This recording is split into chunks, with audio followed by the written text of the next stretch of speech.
Hi guys, আজকে বাসায় একটা ইজি চিকেন স্যুপের রেসিপি দেখাবো, যেটা তোমরা ইজিলি বানাতে পারবা। এর জন্য ফার্স্টে চিকেনের ব্রেস্ট পিস এভাবে কেটে নিচ্ছি ভালোভাবে।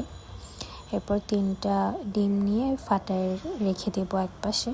আমি আগে প্রেপ করে নিতে পছন্দ করি। তারপর একটু রসুন কেটে নিচ্ছি। এরপর পেঁয়াজ, জাস্ট একটা পেঁয়াজকে 4টা টুকরো করবা এরকম। তারপর কাঁচামরিচ নিব। এরপর একটা কড়াইয়ে একটু তেল গরম করে নিব। এরপর কেটে রাখা জিনিসগুলো দিয়ে দিচ্ছি, দিয়ে একটু ফ্রাই হতে দিয়ে চিকেনটা দিয়ে দেব। চিকেনটা দেওয়ার পর আস্তে আস্তে একটু নাড়াচাড়া করবো। এরপর একটু পানি দিয়ে দিব। পুড়ে যাচ্ছিল, তাই একটু পানি দিয়ে দিলে বেটার।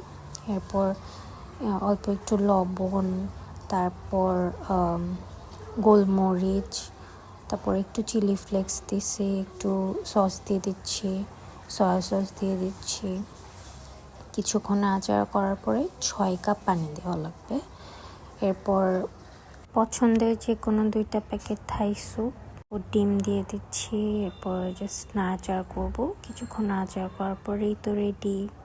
Thanks for watching.